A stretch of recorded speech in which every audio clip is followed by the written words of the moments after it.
नमस्कार, मी नेहा. RRC नेटवर्कच्या latest बातमीपत्रात आपले स्वागत आहे. अशा आहेत आजच्या हेडलाईन्स. हेडलाईन्स प्रायोजक RRC ब्रॉडबँड, अकोल्यातील सर्वात स्वस्त आणि वेगवान कनेक्शन. शेतकऱ्यांना योग्य वेळी बियाणे आणि खताचा पुरवठा करा. जिल्हा नियोजन समितीच्या बैठकीत पालकमंत्र्यांचे आदेश.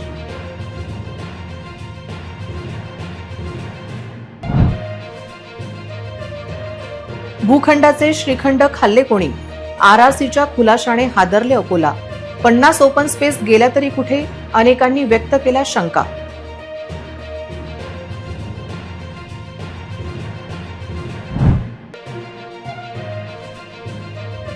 भूमी अभिलेख विभागातील सर्व दोषींवर कारवाई करू. पालकमंत्र्यांचे स्पष्ट आदेश. विभागीय चौकशीनंतर कारवाईचे संकेत.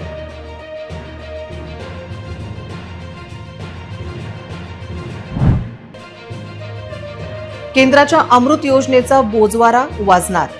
खासगी कंत्राटदाराचे दुर्लक्ष. भूमिगत गटारचे काम महापालिकेच्या नियंत्रणाबाहेर.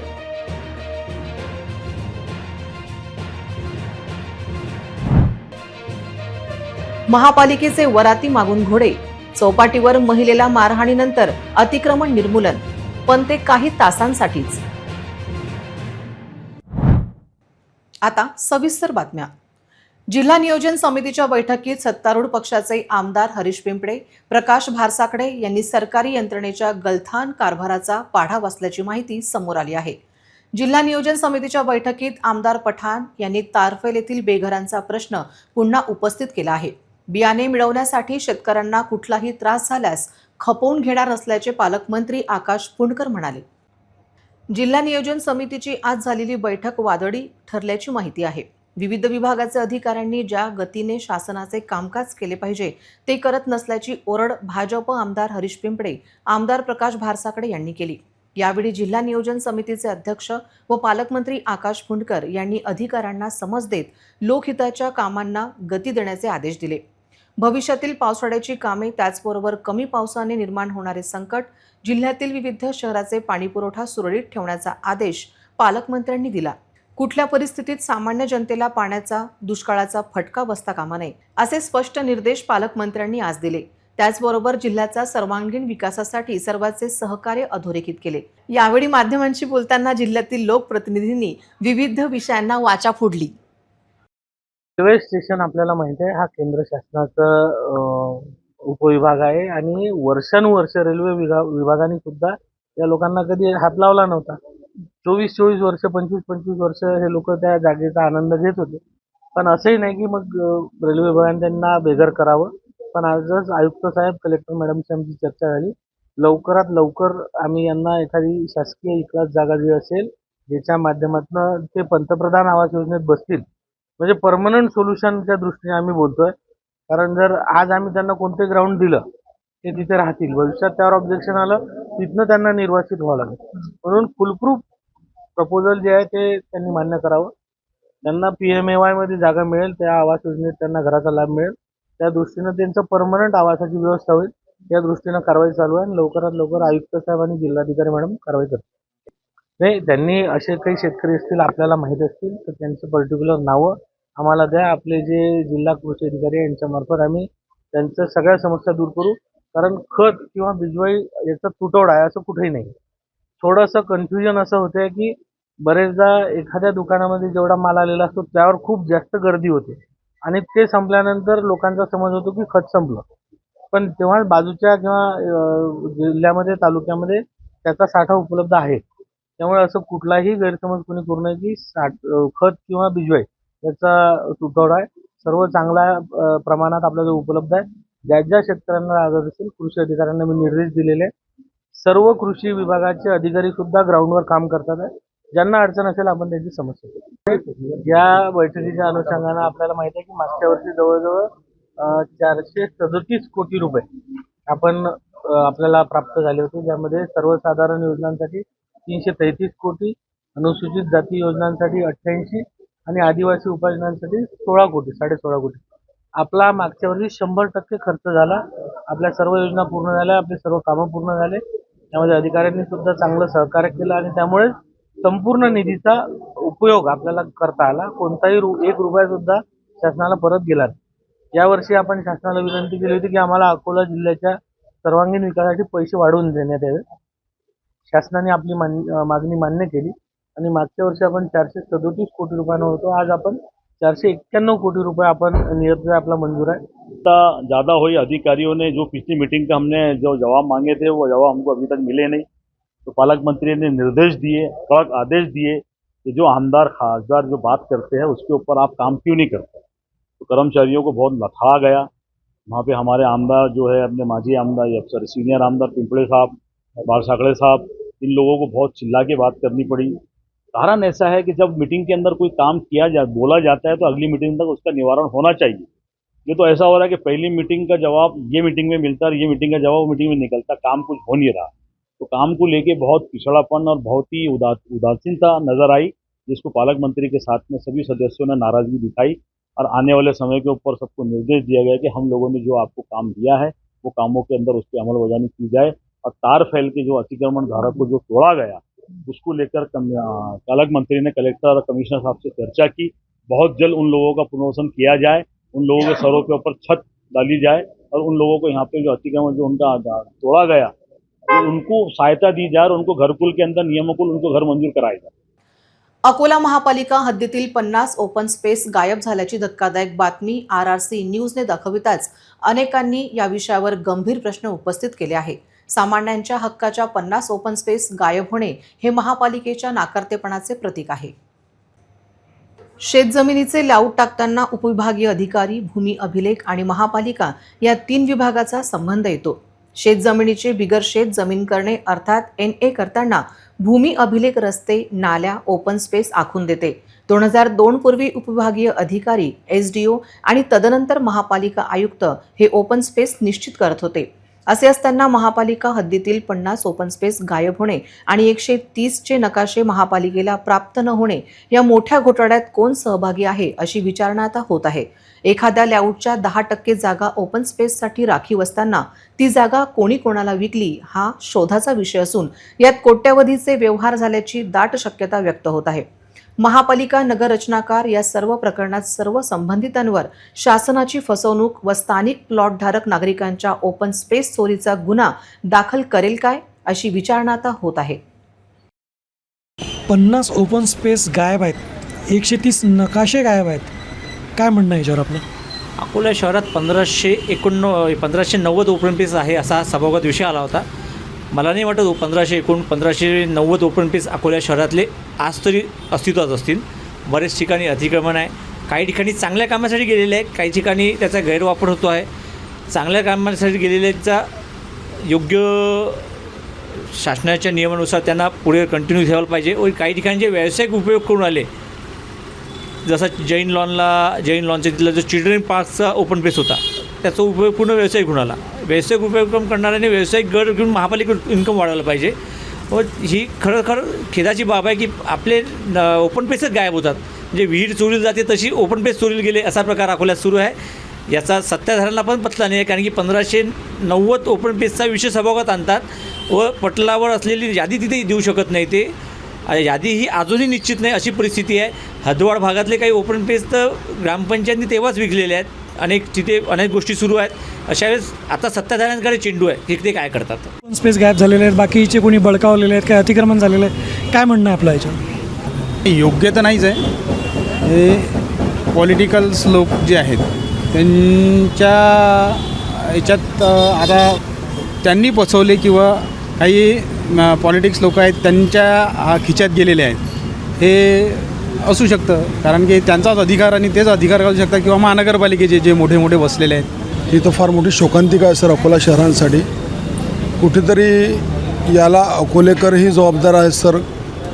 राजकीय उदासीनतेतूनही ज्याच्यामध्ये आपल्याला म्हणता येईल की बऱ्यापैकी ज्याला म्हणतात की ओपन स्पेस नाही, तर त्याला कारणीभूत असं आहे सर की अकोल्याचा जो आराखडा तयार झालेला आहे हा नेमकं कुठे आणि कशा प्रकारची ओपन स्पेस आहे हे लोकांना पाहिजे त्या प्रमाणात माहिती नाही त्याची।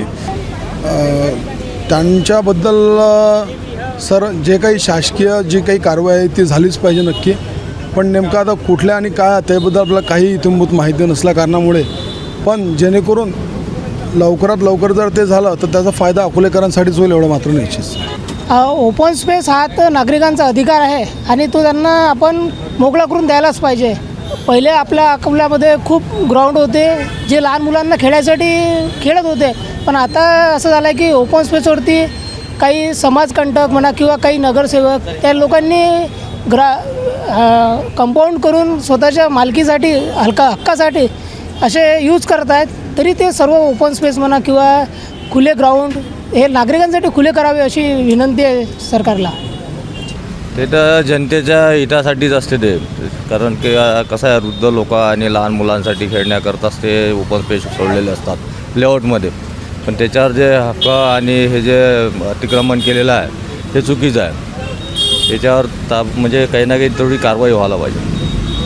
महाराष्ट्र नवनिर्माण सेना हा विषय लावून धरलेला आहे. आम्ही त्यांना वेळ दिला. येत्या 8 दिवसात जर यांनी याच्यावर कारवाई जर केली नाही तर महाराष्ट्र नवनिर्माण सेना स्वतः तिथे हा मुद्दा हातात घेणार आणि तिथील नागरिकांना आम्ही न्याय देऊन देऊ. तसेच अकोला महानगरपालिकेमध्ये जसे हे जे प्रकार चालू आहे ते सुद्धा आम्ही उघडकीस आणणार आहे. आम्ही RRCच्या माध्यमातून मध्ये आमच्या लक्षात आलं की कालच्या याच्यात 468 भूखंड आहे, त्यापैकी मला वाटतं 50 फाईल गहाळ आहे. अरे याच्यावर तर FIR झालं पाहिजे. मी तर म्हणतो यांच्यावर जेलमध्ये टाकायला पाहिजे. पूर्ण नगर रचना डिपार्टमेंट याला सस्पेंड केलं पाहिजे. हे महत्त्वाचा विषय. अरे 50 फाईल गायब आहे. ह्या फाईल गायब नाही, ह्या फाईल गायब केल्या गेल्या आहे. याच्यात खूप मोठा आर्थिक घोटाळा आहे. मग केस खेळत राहा आणि करत राहा. मात्र हा मुद्दा आम्ही इथून तर मान्य राजसाहेबापर्यंत करणार आहे आणि इथे पूर्ण अकोल्याच्या नागरिकांना न्याय देणार आहे.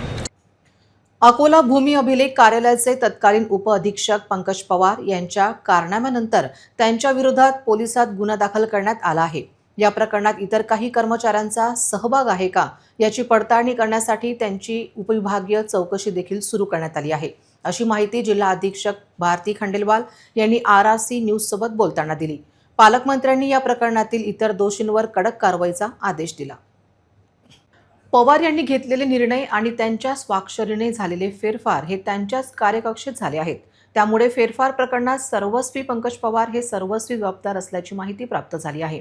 भूमी अभिलेख विभागात काही प्रमाणात झालेला घोळ पाहता काही अधिकारी व कर्मचाऱ्यांची विभागीय चौकशी सुरू असल्याची माहिती जिल्हा अधीक्षक भारती खंडेलवाल यांनी RRC सोबत बोलताना दिली.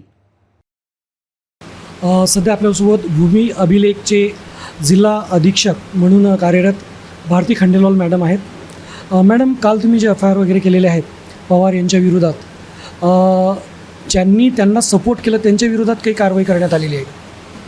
त्यांना कोणी सपोर्ट केला हे अद्यापपर्यंत काही सिद्ध झालेलं नाही, कारण पवार हे स्वतः अधिकारी होते आणि सर्व निर्णय हे त्यांच्या अखत्यारीत त्यांच्या स्वाक्षरीनेच झालेले आहे. त्यामुळे माननीय जमाबंदी आयुक्त कार्यालय पुणे यांच्याकडनं आम्हाला जसे त्यांच्या कार्यालयाच्या तपासणीनंतर आदेश मिळाले तसं आम्ही त्यांच्यावर FIR दाखल केलेला आहे आणि अन्य कर्मचाऱ्यांविरुद्ध विभागीय चौकशीची कार्यवाही सुरू आहे. याबद्दल त्यांनी काही अजून सिद्ध झालेलं नाही. आम्ही अधिकारी यांची तपासणी केली होती जमाबंदी आयुक्त कार्यालयाच्या आदेशाने आणि त्यांच्या आदेशाप्रमाणेच त्यांच्यावर FIR नोंदवण्यात आलेली आहे. सध्या आम्हाला प्राप्त आदेशाप्रमाणे FIR नोंदवलेली आहे आणि आम्हाला जी पुढे मदत त्यासाठी करावी लागेल सपोर्टिंग ती आम्ही करू. हे बघा, कोणत्या लोकांसाठी केलं असं सध्या स्पेसिफिक सांगता येत नाही आणि शासकीय लोकसेवकाचं काम असतं शासकीय नियमाचं पालन करणं, ते आमच्या अखत्यारीत येतात. म्हणून त्यांनी नियमाप्रमाणे काम केलं की नाही हे तपासणी करणं आमचं काम आहे. फेरफार प्रमाणित करणे हे पूर्णतः त्यांच्या अधिकारात आहे. महाराष्ट्र जमीन महसूल अधिनियमच्या 149 आणि 150 अन्वये त्यांना अधिकार आहे. तिथे त्यांना वरिष्ठ अधिकाऱ्यांची कुठेही संमती लागत नाही. हा तपासाचा भाग आहे आणि गुन्हा दाखल झाला आहे, त्यामुळे निश्चित त्याच्यासोबत जेवढे असतील ते सोडल्या जाणार नाहीत, कोणालाही स्पेअर केल्या जाणार नाही. जे जे दोषी आहेत त्यांना कारवाई होईल. अकोला शहरात सुरू असलेल्या भूमिगत गटार योजना अर्थात अमृत 2 योजनेची केंद्र सरकारने चौकशी करण्याची गरज आहे. या योजनेत मूलभूत सोयीसुविधा उपलब्ध करताना आणि मोठ्या अनियमितता होत आहेत. यात महाराष्ट्र जीवन प्राधिकरण कंत्राटदार आणि महापालिकेचे दुर्लक्ष असून भविष्यात ही योजना अकोलेकरांसाठी डोकेदुखी ठरू शकते. केंद्र शासनाच्या अमृत 2.0 मध्ये शहरात सुरू असलेली भूमिगत गटार योजना ही भविष्यात अकोल्यासाठी अडचणीची ठरणार आहे.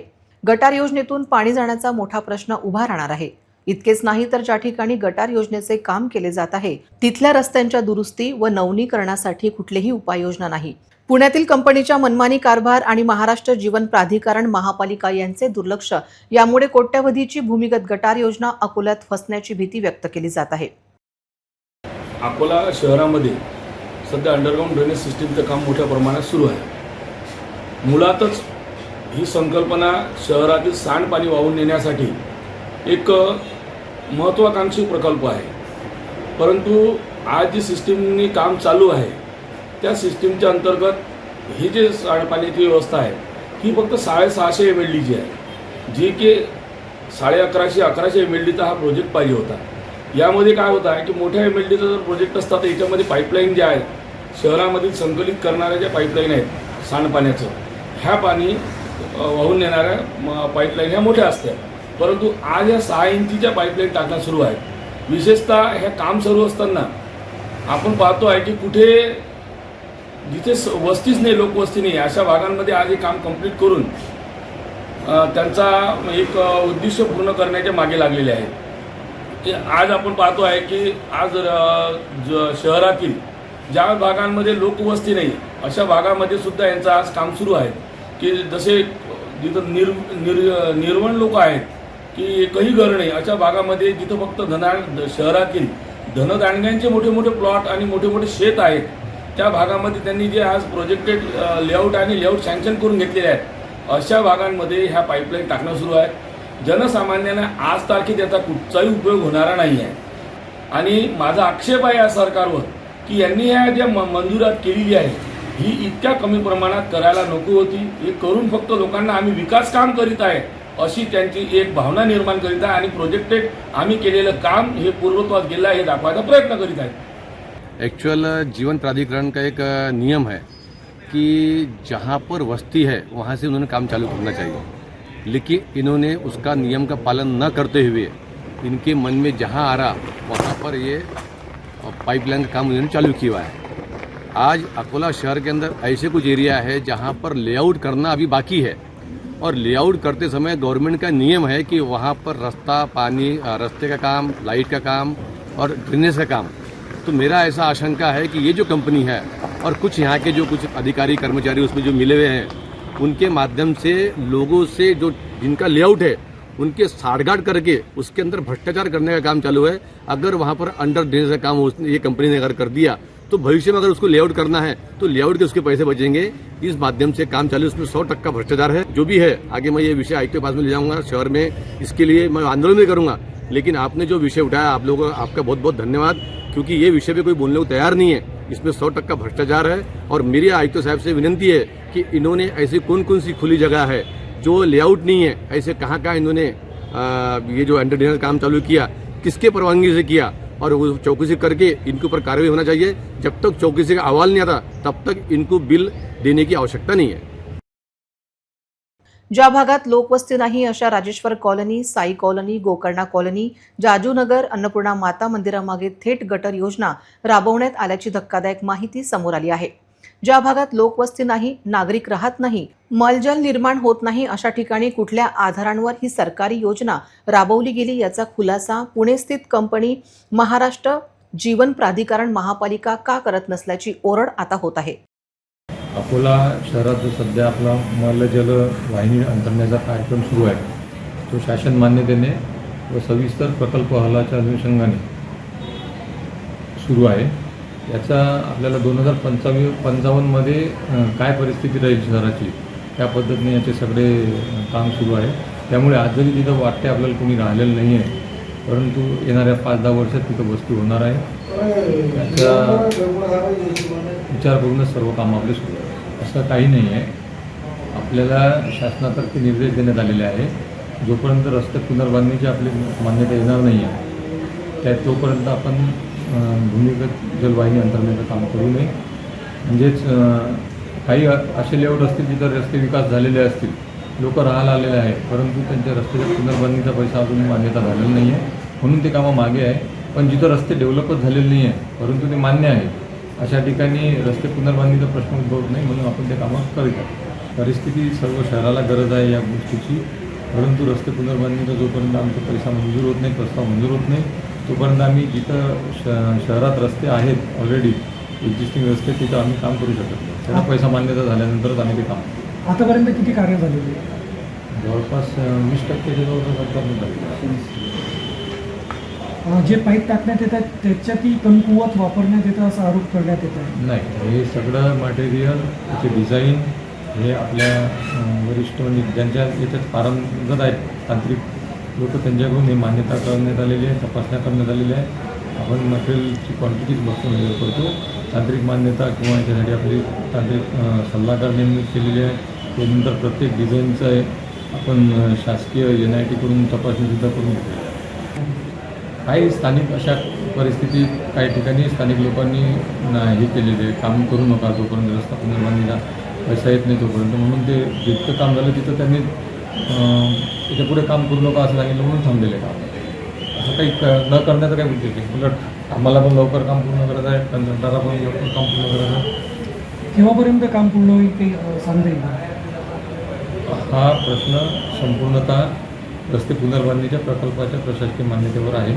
त्याची प्रशासकीय मान्यता झाल्यानंतरच आपले सर्व सरसकट जे 100% काम म्हणून आपण ते करू. काही शक्यता सांगता येणार नाही, शासनाची मी आज माझ्या लेवलवर काहीच नाही. थँक्यू. इलेक्ट्रिकल इंजिनियर असलेल्या अमोल डोईफोडे यांच्याकडे या योजनेचा चार्ज कसा काय असा प्रश्न विचारला जात आहे. महापालिकेत कार्यकारी अभियंता हे पद किती वर्षापासून रिकामे आहे? प्रतिनियुक्तीवर महापालिकेत कार्यकारी अभियंता का येत नाही याचीही विचारणा आता सुरू झाली आहे. अकोला जिल्ह्यात केमिस्ट अँड ड्रगिस्ट असोसिएशनचे पदाधिकारी हेच अन्न व औषध विभागाच्या अधिकाऱ्यांचे एजंट म्हणून काम करत आहेत. त्याचबरोबर जिल्ह्यात काही शहरात अनेक मेडिकल स्टोअर्स हे फार्मसिस्ट नसताना सुरू असल्याची धक्कादायक माहिती समोर आली आहे.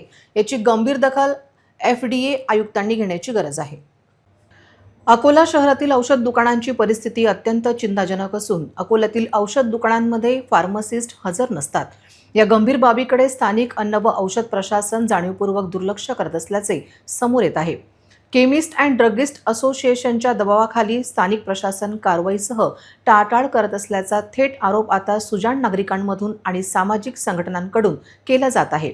फार्मसिस्ट नसताना औषध विक्री करणाऱ्या शहरातील सर्व अशा बेजबाबदार मेडिकल संचालकांचे परवाने कायमचे रद्द करून त्यांच्यावर थेट फौजदारी गुन्हे दाखल का केले जात नाहीत?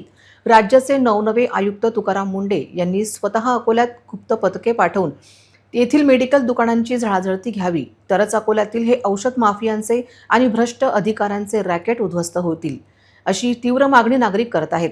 नियमानुसार कोणत्याही मेडिकल स्टोअरमधून औषध देताना तिथे नोंदणीकृत फार्मसिस्ट हजर असणे बंधनकारक आहे. मात्र अकोला शहरातील बहुतांश मेडिकलमध्ये फार्मसिस्ट केवळ कागदावरच असून दुकानात मात्र अप्रशिक्षित मुले किंवा स्वतः मालक औषध विक्री करत असल्याची खात्रीलायक माहिती आहे. अकोला दर्यापूर मार्गावरून एक अत्यंत धक्कादायक माहिती समोर येत आहे. खरब गावाजवळ आज पहाटे 5 वाजेच्या सुमारास एका भरधाव चारचाकी वाहनाने दुचाकीला जोरदार धडक दिली. हा अपघात इतका भीषण होता की दुचाकीवरील पती पत्नीचा जागीच मृत्यू झाला आहे, तर दुचाकी पूर्णपणे नष्ट झाली. अकोला दर्यापूर मार्गावर वाहनांचा वेग आता जीवघेणा ठरत आहे. सकाळी खरबजवळ झालेल्या अपघातात पती पत्नीचा नाहक बळी गेला. या घटनेनंतर परिसरात तीव्र संताप व्यक्त केला जात असून संतप्त गावकऱ्यांनी स्पीड ब्रेकरसाठी आंदोलन केले. विजय पांडुरंग इंगळे आणि प्रतिभा विजय इंगळे असे मृत पती पत्नींचे नाव असून ते खरब बुद्रुक गावचे रहिवासी होते. दोघेही मोलमजुरी करून आपला उदरनिर्वाह चालवायचे. पहाटेच्या सुमारास ते दुचाकीने जात असताना एका अज्ञात भरधाव चारचाकीने त्यांच्या दुचाकीला पाठीमागून उडवले. धडक इतकी जोरदार होती की दोघेही 5 ते 10 फूट दूर फेकले गेले आणि त्यांचा जागीच प्राण गेला. अपघाताच्या तीव्रतेमुळे चारचाकी गाडीचे पुढचे चाक तुटून तब्बल 30 फूट दूर जाऊन पडले. अपघाताची माहिती मिळताच खरब गावातील शेकडो नागरिक घटनास्थळी जमा झाले. स्पीड ब्रेकर टाका आणि आरोपी चालकाला तात्काळ अटक करण्याच्या मागणीसाठी गावकऱ्यांनी रस्त्यावर ठिय्या मांडला. घटनेचे गांभीर्य ओळखून पोलीस प्रशासनाने तात्काळ घटनास्थळी धाव घेतली. पोलिसांनी नातेवाईकांची आणि गावकऱ्यांची समजूत काढत आरोपीला लवकरच अटक करण्याचे आश्वासन दिले. त्यानंतर हे आंदोलन मागे घेण्यात आले आणि मृतदेह शवविच्छेदनासाठी पाठवण्यात आले. या अपघातानंतर संतप्त गावकऱ्यांनी प्रशासनाकडे एकच मागणी लावून धरली आहे या अपघात प्रवण क्षेत्रावर तात्काळ स्पीड ब्रेकर बसवण्यात यावेत, जेणेकरून भविष्यात अशा निष्पाप लोकांचे बळी जाणार नाहीत. साहेब, आज सकाळी आमचा मान्य भाऊ विजय पांडुरंग इंगळे शेतामध्ये रोज दैनंदिन कामाला 5 वाजता 4 वाजता उठून त्याच्या शेतीमध्ये त्याच्या उदरनिर्वाहासाठी कामाला जात होते. आधी पण दिसल्यामुळे सकाळी 5 वाजता उठून जे खेड्यातील लोक शेतामध्ये जातात. माझा भाऊसुद्धा पहाटे उठून शेतामध्ये कामासाठी गेला होता. इथून पहाटे म्हणतात 4च्या 5च्या दरम्यानमध्ये फोर व्हीलर वाहन 70 ते 80च्या स्पीडनं आलं आणि आमची भावाला एवढे जोरदार टक्कर मारले की तिथून 1 किलोमीटरपर्यंत त्याचा आवाज आला. एवढा आवाज येऊन जाग्यावरती 100 फुटावरती आमची बहीण पडली, आमचा भाऊ पडला. गाडीचे चुरा झाला गाडीचा आणि संपूर्ण हे गावातले लोक इथं मंडळी आले आहे. सर्वांचा दयाळू पोरगा, त्याला 2 मुली आहेत. 2 मुली असून आता त्याचा परिवार दुरुस्त झाला. शासनाला आम्ही वारंवार इथं निवेदन दिले की या रस्त्यावरती हा 4 पदरी रोड झाल्यामुळे इथं कॅमेरे बसवण्यात यावे आणि इथं गतिरोधक देण्यात यावे, परंतु शासनाने आमचं कधी ऐकले नाही. शासनाला आमचं परत एक निवेदन आहे सर्व गावकऱ्याच्या वतीने की आता मागं 1 वर्ष अगोदर भोंगेचा इथं ॲक्सिडेंट झाला, कागदूरचा ॲक्सिडेंट झाला, त्यानंतर आमच्या भावाचा ॲक्सिडेंट झाला, आमच्या मामाचा ॲक्सिडेंट झाला.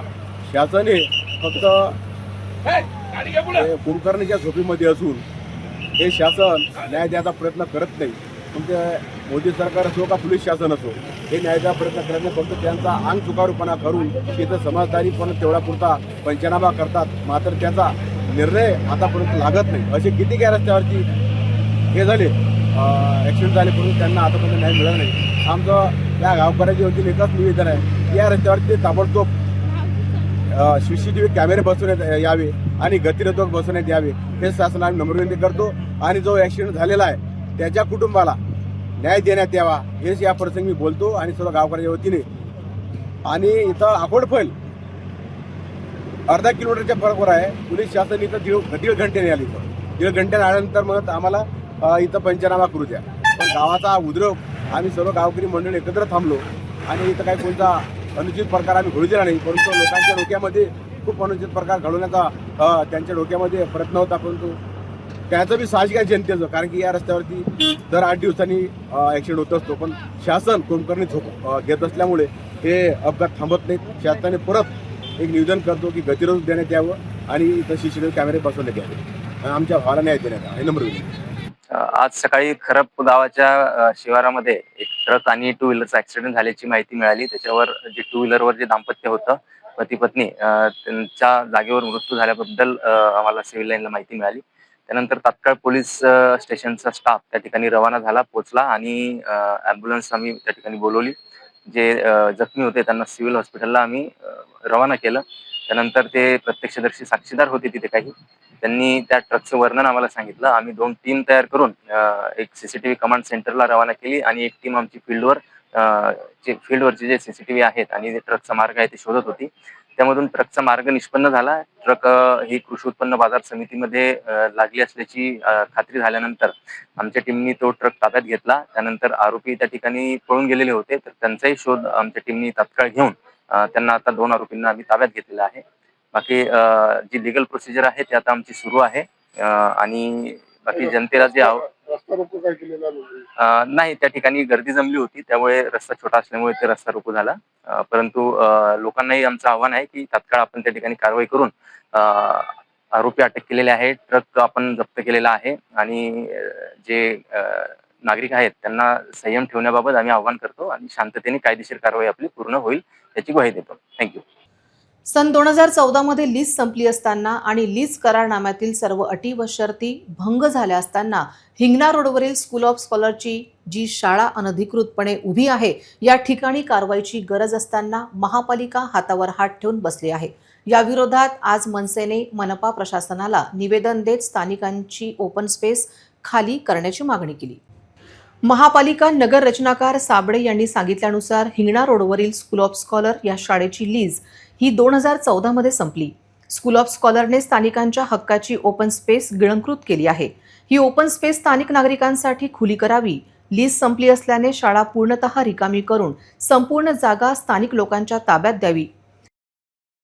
मौजा कौनखेड सर्वे नंबर 5/1 5/3 मधील मंजूर अभियानानुसार खुली जागा 2341 स्क्वेअर मीटर होती. त्यापैकी खुल्या जागेपैकी 10% जागा म्हणजे 234 स्क्वेअर मीटर ही स्वर्गीय राधिकाबाई मेघे महिला शिक्षण संस्थातर्फे सचिव श्रीमती सुमिती राजेंद्र वानखडे यांना दिनांक 23/2/2006 रोजी 8 वर्ष 11 महिन्याच्या कालावधीसाठी भाडेपट्ट्याने दिली होती. त्यानंतर ती जी काही कारवाई करायची होती एक तर भाडेपट्टा वाढवण्यासंदर्भात किंवा खाली करण्यासंदर्भात, त्या संदर्भातली कारवाई महापालिकेकडून प्रलंबित आहे. सदर कारवाई महापालिकेतर्फे प्रस्तावित करण्यात येत आहे. करारनाम्यानुसार नसलेले अतिरिक्त बांधकाम पाडण्यात यावे आणि स्थानिकांसाठी कायमस्वरूपी ओपन स्पेस खुली करावी यासह विविध मागण्यांचे एक निवेदन आज महाराष्ट्र नवनिर्माण सेनेच्या वतीने मनपा प्रशासनाला देण्यात आले. जर स्कूल ऑफ स्कॉलरवर कारवाई करण्यात आली नाही तर मनसे स्टाईलने आंदोलनाचा इशारा मनसे जिल्हाध्यक्ष पंकज साबळे यांनी दिला आहे. आज तुम्ही जे निवेदन दिलेलं आहे कोण्या संदर्भात होतं, काय विषय होता? हिंगणा रोड परिसरातील स्कूल ऑफ स्कॉलर जी शाळा आहे ती तुम्ही पाहिलं असणार तर 2006 ते 2014 या 8 वर्षासाठी महानगरपालिकेने त्यांना लीजवर जागा दिली होती. लीज 2014ला संपली. आतासुद्धा ती जागा तशीच वापरत आहे आणि या जागेसाठी नागरिकांचा त्या शाळेला प्रचंड विरोध आहे. ती जागा पाहिली तर सामाजिक त्या नागरिकांच्या प्लॉटमधून दिलेली आहे आणि एवढा भोंगळ कारोबार आहे या महानगरपालिकेचा की स्वतः नगर रचनाकार म्हणतात की हे 2014ला संपलेले आहे, मग कारवाई का नाही करत आहे? श्रेय कोणाचं आहे? आणि आणखी आमच्या निदर्शनास आलं की अशा खूप काही शाळा आणि खूप काही जागा आहे की जिथे अशा भूखंडात लोकांनी या संस्थेने त्याला खोट्या कागदोपत्री लोकांना त्रास होत आहे. याच्यावर महानगरपालिका कारवाई करते कधी? बाकीचे हे सत्ताधारी हे करतात काय? फक्त कचऱ्याच्या गाडीचे भाव वाढवायचे आणि बाकीच्या गोष्टी करायच्या, याच्याकडे लक्षच नाही. या भूखंडाचा श्रीखंड करणारे नेमके सत्ताधारी आहे. आणि हे ज्या शाळा आहे इथे कुठं ना कुठं मी तुम्हाला एक सांगतो, याच्यात काही ना काही लोक जे राजकीय पक्ष आहे त्यांच्या कोणाचा तरी याला पाठबळ आहे. अकोला शहरात टिळक मार्गावरील नागरी सुविधा केंद्रात 5 दिवसांपासून वेबसाईट बंद असल्याने जन्ममृत्यू प्रमाणपत्र मिळवण्यासाठी येरझारा कराव्या लागतात. येथील समस्या काही केल्या सुटत नाही, हे दुर्दैव आहे. या केंद्रातील समस्या सोडवण्यासाठी स्थायी समिती सभापती विजय अग्रवाल यांनी अशातच भेट दिली. प्रश्न जाणून घेतले, परंतु प्रमाणपत्र लवकर मिळवण्यासाठी अनंत अडचणी येत आहेत. वेबसाईट कधी सुरू होईल याकडे लक्ष लागले आहे. केंद्र सुरू झाल्यापासून या ठिकाणी विविध प्रकारच्या अडचणी नागरिकांना येत आहेत. कधी तांत्रिक तर कधी कर्मचाऱ्यांशी संबंधित अडचणी. भर उन्हात उघड्यावर बसून लोकांना प्रतीक्षा करण्याची वेळ आली आहे. ही परिस्थिती अजून देखील कायम आहे. लोकांना जन्ममृत्यू प्रमाणपत्र तातडीने उपलब्ध होण्यामागील अडसर दूर व्हावी अशी मागणी आहे. महापालिका प्रशासनाने याकडे लक्ष द्यावे अशी अपेक्षा आहे. परतवाडा हद्दीत अचलपूर येथून मोझरी येथे विटा आणण्यासाठी जात असलेले टाटा 709 वाहन त्रिवेणी संगम येथे पुलाखाली कोसळले. पोलिसांनी तातडीने घटनास्थळी धाव घेतली, त्यामुळे जखमींचे प्राण वाचले. अपघाताची माहिती डायल 112 वर प्राप्त होताच पोलीस निरीक्षक सुरेश मस्के यांच्या मार्गदर्शनाखाली पोलीस पथक तसेच चार्ली वाहन रवाना झाले. मदतीसाठी परतवाडा येथील वहीद भाई यांच्या मालकीची क्रेन पाठवण्यात आली. अपघातग्रस्त ठिकाणची पाहणी करून पुलाखालील वाहनामध्ये अडकलेल्या 3 व्यक्ती जखमी असल्याचे दिसले. क्रेनच्या मदतीने तिघांना बाहेर काढून उपचारासाठी उपजिल्हा रुग्णालय अचलपूर येथे भरती केले. त्यापैकी समीर बेग, तजीम बेग, मिर्झा राहणार बेगमपुरा अचलपूर यांचा उपचारादरम्यान मृत्यू झाला. जखमी शेख समीर शेख जहीर वय 30 वर्ष, मोहम्मद आतिक मोहम्मद हाफिज वय 19 वर्ष, दोन्ही राहणार मंजूरपुरा अचलपूर यांना तत्काळ उपचार मिळाल्याने त्यांचे प्राण वाचले. वाशिमच्या जामरुण नावजी येथील महिलांना पाण्यासाठी भटकंती करावी लागत आहे. त्यामुळे आज वाशिम रिसोड राज्य महामार्गावर रास्ता रोको आंदोलन करण्यात आले. तसेच जोपर्यंत पाणी उपलब्ध करून दिले जाणार नाही तोपर्यंत रास्ता रोकोवर ठाम राहणार असल्याचं महिलांनी सांगितले. वाशिम ते रिसोड या राज्यमार्गावर जांभरुण नावजी येथील महिलांनी पाण्यासाठी आक्रमक होत क्रांतिकारी शेतकरी संघटनेच्या नेतृत्वात आज रास्ता रोको आंदोलन सुरू केलं आहे. एकीकडे सूर्य आग ओकतोय तर दुसरीकडे हंडाभर पाण्यासाठी जांभरुण नावजी येथील महिलांना भटकंती करावी लागत आहे. वारंवार मागणी करूनही पाणी मिळत नसल्यामुळे वाशिम ते रिसोड हा राज्यमार्ग रोखून रोष व्यक्त करण्यात आला आहे. ज्या रास्ता रोकोमुळे रस्त्यांच्या दोन्ही बाजूला वाहनांच्या लांबच लांब रांगा लागल्या होत्या. दरम्यान जोपर्यंत मागणी पूर्ण होत नाही तोपर्यंत रास्ता रोको सुरू राहील असा महिलांचा आक्रोश बघायला मिळाला. मात्र आता तरी या महिलांना पाण्याची सोय केली जाणार का हे पाहणे महत्त्वाचे ठरणार आहे. आम्ही रस्ता रोको हा आमच्या गावची पाणी टंचाई दूर करण्यासाठी केलेला आहे, कारण आम्हाला आमच्या एरियामध्ये पाण्याची सुविधा नाहीये. आम्ही ग्रामसेवकला फोन करतो, ग्रामसेवकला आम्ही फोन करून विचारतो की पाण्याचं नियोजन करा, तर आमचा ग्रामसेवक आमचा फोन उचलत नाहीये. पोलीस पाटलाला काही काळजी नाहीये आणि सरपंच सध्या कुठला अधिकारी आहे आम्हाला माहिती नाहीये. आमदार खासदाराला काही काळजी नाहीये की या गावात पाणी आहे का नाही म्हणून. आता आम्ही रस्ता रोको करण्याशिवाय आमच्याकडे त्यांनी पर्यायच ठेवलेला नाहीये. आमच्याकडे एकच पर्याय आहे, रस्ता रोको. आणि याच्यामध्ये जर आम्हाला पाण्याची सुविधा यांनी करून दिली नाही तर आम्ही याच्याही पेक्षा मोठं आंदोलन करू आणि त्याला जबाबदार पोलीस प्रशासन, सगळं टोटल प्रशासन राहील. त्याला जे काही प्रशासन आहे, सरकार, सगळं आमदार, खासदार, ग्रामसेवक, सरपंच, पोलीस पाटील जे काही आहेत, मत मागायला सगळे येतात. मत मागायला तर हात जोडू येतात. मग काम करायच्या वेळेस त्यांना काय होते? कामाचं कोण लक्ष देणार? मत मागायला सगळ्यांनाच पाहिजे, मग सुविधा कोण देणार आहे? हे कोण करणार आहे? वाशिम शहरात गाडीचा धक्का लागल्याने एका युवकासह 4 जणांना बेदम मारहाण करण्यात आली. या प्रकरणातील सर्व आरोपींना तत्काळ अटक करून कठोर कारवाई करा या मागणीसाठी सकल हिंदू समाजाच्या वतीने वाशिम जिल्हा पोलीस अधीक्षक कार्यालयावर मोर्चा काढण्यात आला. या मोर्चात मोठ्या संख्येने महिला आणि नागरिक सहभागी झाले होते.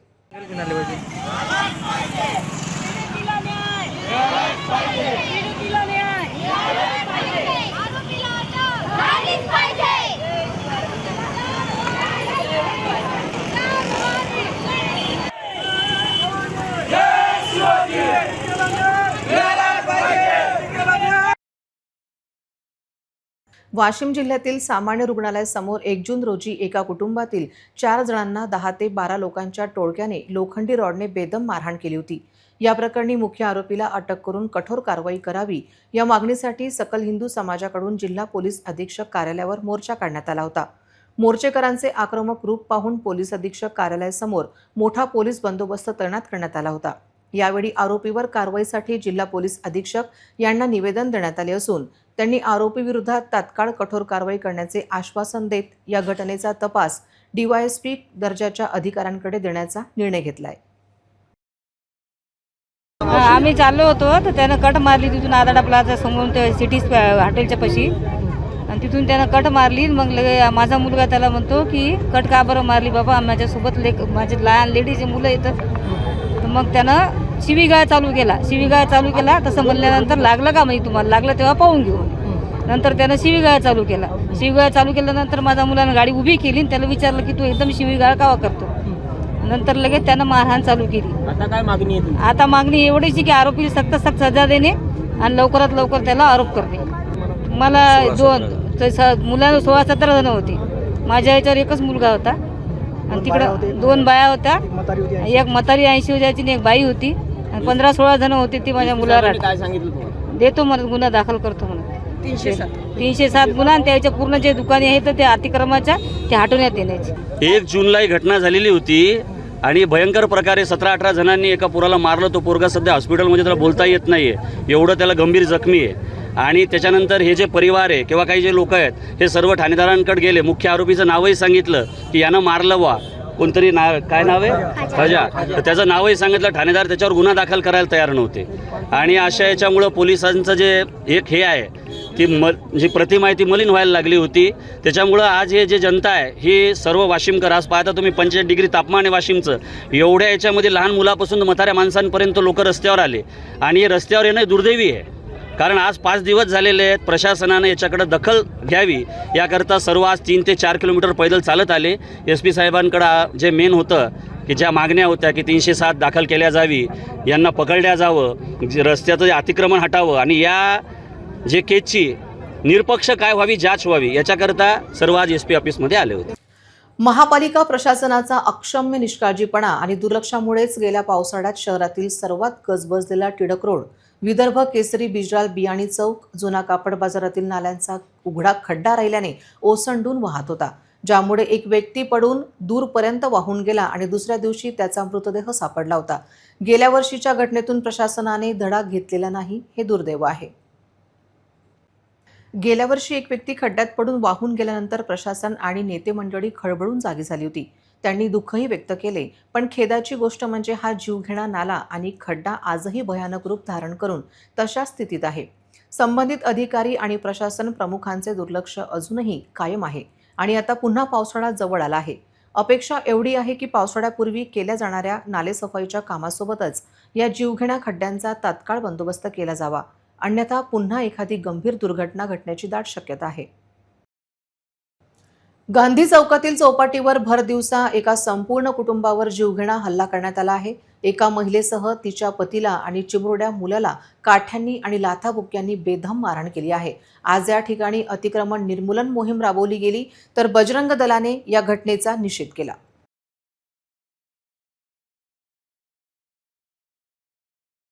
गांधी चौक परिसरात गुरुवारी भरदिवसा हा थरार घडला. किरकोळ वादाचे रूपांतर काही क्षणातच अत्यंत हिंसक हाणामारीत झाले. गुंडांनी संपूर्ण कुटुंबाला लक्ष्य करत काठ्या आणि लाथाबुक्क्यांनी बेदम मारहाण करण्यास सुरुवात केली. महिलेच्या हाताला आणि पायाला गंभीर दुखापत झाली आहे.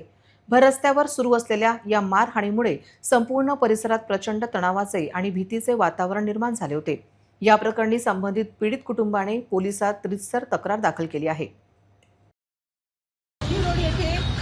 मागून टू व्हीलर घेऊन आला, आम्हाला त्याला काही नाही म्हटलं, डायरेक्ट माझ्या कमरेला त्यानं गाडी मारली. मी त्याला एवढंच म्हटलं का म्हटलं अशी बोलायची भाषा असते का, तर त्यानं माय बहिणीवर शिवाय दिल्या, माझ्या गळ्यातली पोट घेतली, सोडली, त्यांना तोडली आणि आम्हाला दोघांना पण मारधोडी दिली. माझा मुलगा पण सोबत होता, त्याला पण त्यांनी मारलं. बायकाला मारलं? एवढं मारलं माझ्या कमरेला, त्यानं मला उभं राहायला लागलं. काय मारलं तुम्हाला? त्यानं मला पायपाने मारधोडी लागलेला आहे. माझ्या गालाला पण लागलेला आहे, माझ्या पाठीला पण लागलेला आहे. माझ्या कमरेच्यानं मला उभं राहावं लागलं. गांधी रोडवर महानगरपालिकेच्या समोरील जे अतिक्रमण करून जे कापडचा व्यवसाय करतात त्या लोकांनी आज एक महिला त्यांच्याकडे कापड खरेदी करण्याकरता जेव्हा गेली, तर त्या बाईने त्यांना म्हणते की मला ह्या भावात द्या. तर त्यांनी त्या बाईला म्हटलं घ्यायचं आहे तर घ्या, नाही तर घेऊ नका. तर त्या बाईने एवढंच म्हटलं त्याला की व्यवस्थित बोलणं आहे का, बोलायची पद्धत आहे का. त्याच्यावरून त्यांनी त्या महिलांना मारण्यासाठी अक्षरशः काठी त्या बाईच्या डोक्यामध्ये टाकत होती. त्या बाईनं तिचा बचाव केला आणि तिचे असलेले तिच्या सोबतचे घरचे त्यांनाही 2 युवकांनी पकडून ठेवलं आणि त्यांनी त्या बाईला मारहाण केली. असे जर हे अतिक्रमण धारक जर असे करत असतील तर आपण, माझी SP सरांना सुद्धा विनंती आहे की अशा लोकांचा तात्काळ आपण बंदोबस्त करावा. संबंधित लोक पोलीस स्टेशनला आलेले आहेत, त्यांनी त्यांचा रिपोर्ट दिलेला आहे आणि ते आता मेडिकलसाठी पुढे गेलेले आहेत. आज महापालिकेने इंदोरी गल्ली चौपाटी या ठिकाणच्या अतिक्रमणावर कारवाई करत अतिक्रमण काढून फेकले. पण एखाद्या घटनेनंतर महापालिका प्रशासनाला जाग येत असून सत्तारूढ शहर विकास आघाडीचे या सर्व घटनांकडे दुर्लक्ष आहे.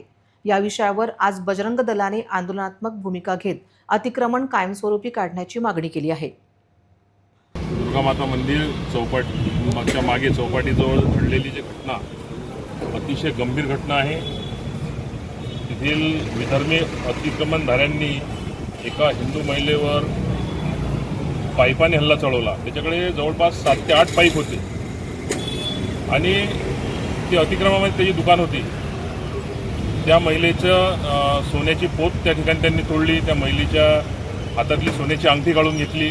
त्या महिलेला पाईपाने मारहाण करण्याचा व्हिडिओसुद्धा आलेला आहे. त्या महिलेच्या नवऱ्यालासुद्धा त्यांनी मारण्याचा प्रयत्न केला. त्या ठिकाणी नेहमीच अशा घटना घडत असतात.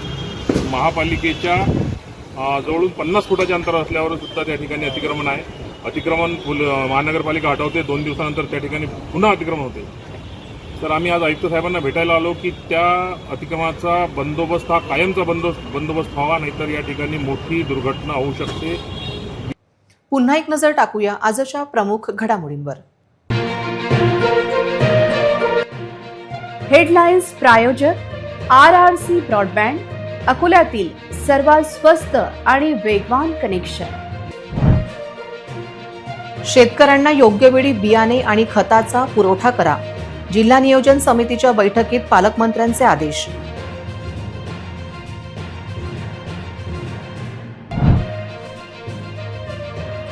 भूखंडाचे श्रीखंड खाल्ले कोणी?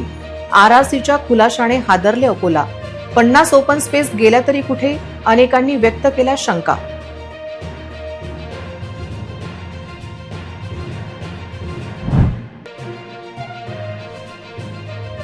भूमी अभिलेख विभागातील सर्व दोषींवर कारवाई करू.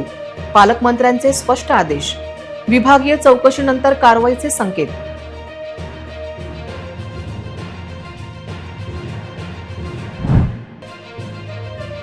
केंद्राच्या अमृत योजनेचा बोजवारा वाजणार. खासगी कंत्राटदाराचे दुर्लक्ष, भूमिगत गटारचे काम महापालिकेच्या नियंत्रणाबाहेर.